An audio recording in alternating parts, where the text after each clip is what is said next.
Hey all, this is Mike with Dry Creek Outfitters. Gonna tie a CDC and Elk pattern. Developed by a gentleman over in Europe. Hans is his first name, Winterman. I can never remember his last name. But very effective pattern. Imitates a lot of different stuff. I started with the I got a Gamakatsu S10 3 fine, so it's a standard dry fly 1X fine, size 14. I am going to start with some 6/0.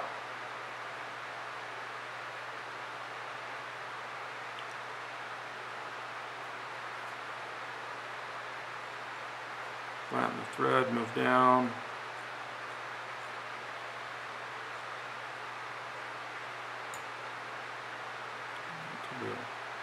The bend. Let's see what color I should do here. I'm going to do a nice golden olive on this one. I'm going to pick out a couple of plumes. I like using CDC, it's buggy. Works real well. Some people don't like it because it'll get a little grimy after you fish it. If it gets fish slime on it, so I just rinse it off and then retreat it with the Moonloxa or whatever, rinse it off, get the fish slime off of it, because you're going to get fish slime on it because fish eat it. And then rinse it off, blow it off, dry it off, and then you can retreat it. You can use a Decadent or a Frog's Fanny or some powder to help dry it out, and then the Moonloxa helps keep it floating after that. So basically what I did is I took 2 CDC plumes. If you have really good quality CDC, you can get away with 1, but if not, 2 works fine. I'm going to tie the tips in.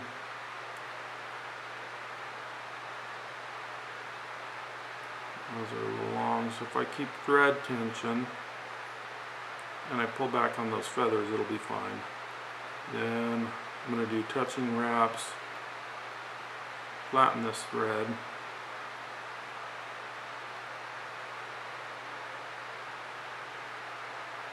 and tie that in.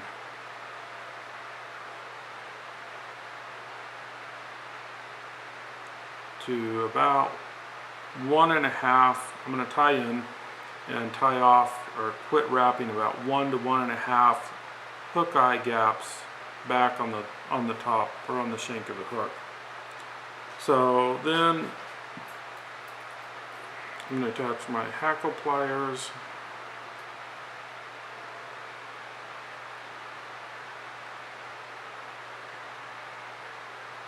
I'm stroking those individual barbs back, and if you look, I'm just going to give it a little twist, and what happens is it'll rope. So not a whole lot, because it will want to break. And in the beginning you can get that first touching wrap, and then you can rope that.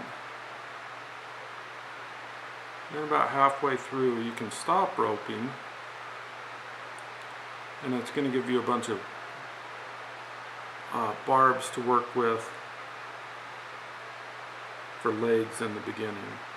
One thing that does happen is when you use that rotary function, the thread will creep up on you.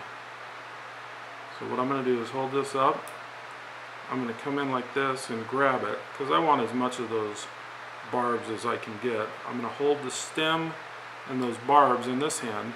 I'm going to bring that thread behind it and then tighten it. 1, 2.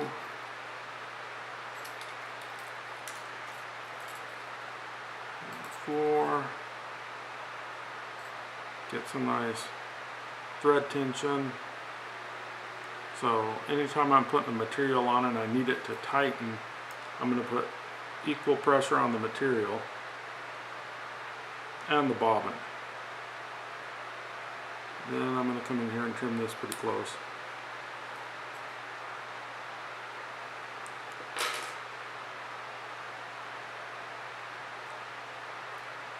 Trim those ones. Now I'm going to flatten this thread. I'll build a little platform. I'm not going to use elk on this. I'm going to use a deer hair. Build a little platform for that deer hair to tie on. And so I've got a couple of different deer hair here. Let's see. Here we go. Here's a decent patch.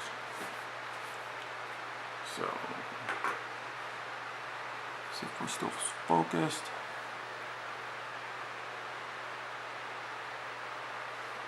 There we go. Nice buggy profile. That gammy's a real sharp hook. I like it.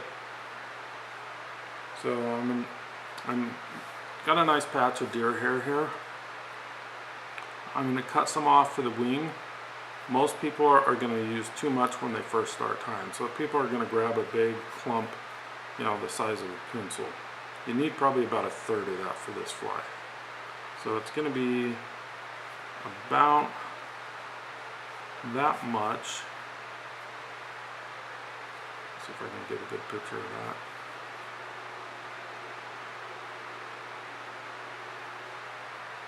I'm going to reach in, I'm going to cut that close to the hide. I like that patch of deer hair. It doesn't have a lot of under fur. I'm going to take a comb, move it through there. You'll see you get a bunch of short ones and a bunch of under fur in there. That just complicates the problem of working with the deer hair.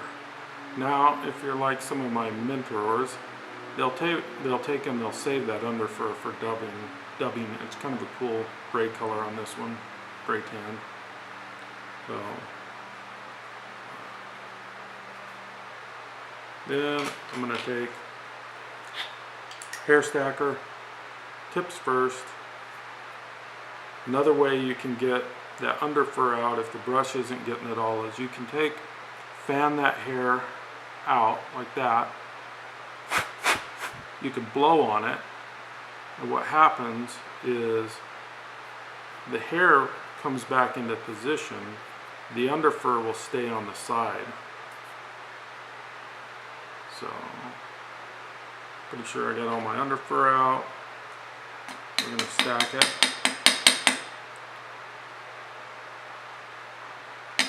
Get those tips even. I'm going to pull it out in the direction I'm going to tie those tips in. They're pretty even. Grab the tips, move it to this hand. Looks pretty good. I'm going to tie it in a little longer than that. I'm basically going to tie it into where the tips are just a tad over the bend in the hook. So it's a little longer than the hook in general. So then I'm going to bring it in with my right hand, get my measurement where I want it, and then with my left hand I'm going to come in and trade. And there's a couple of ways to do this head. I'm just going to take this whole apparatus here and come down, put another wrap on, and then flare it. Then I'm going to grab that material and I'm going to put upward pressure on the material and downward pressure on the hair. Okay, and then you could take these butts and wrap through the butts, 2 or 3 good wraps.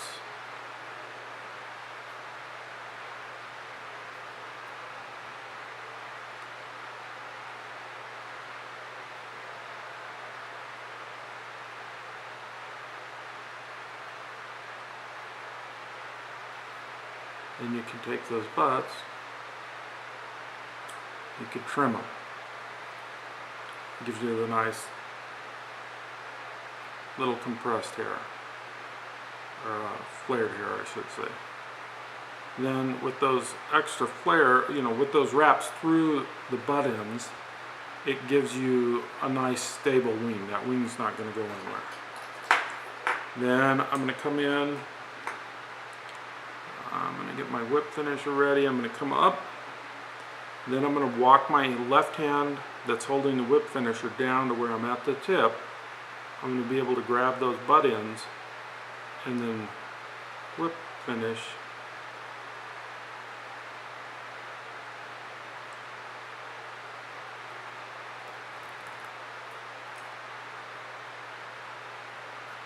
that fly, and I'll put 2 in there.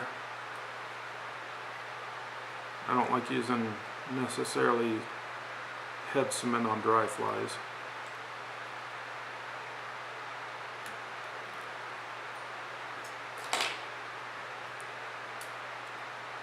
Tighten, trim it,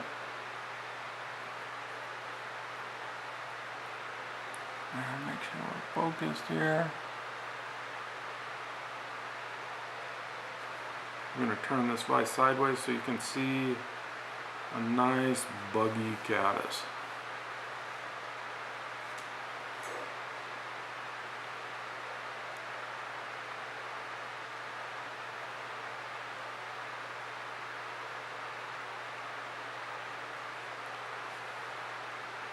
What happens is all of these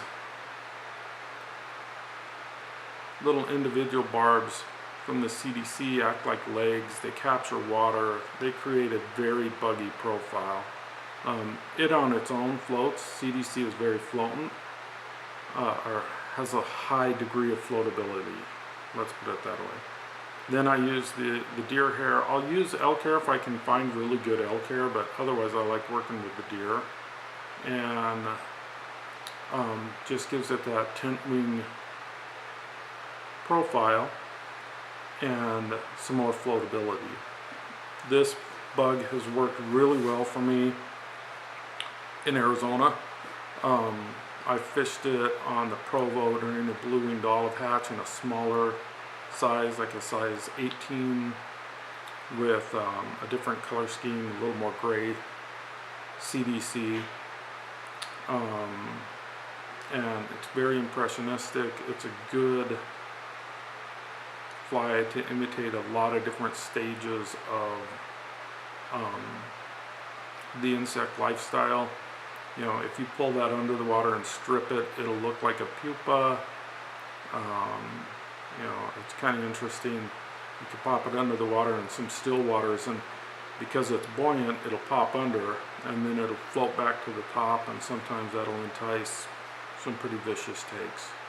So I fished it where fish have taken it for caddis, obviously, and then also we have a little March brown population out here in blue-winged olives, and they've taken it for that too. Again, thanks for watching. Tie some up.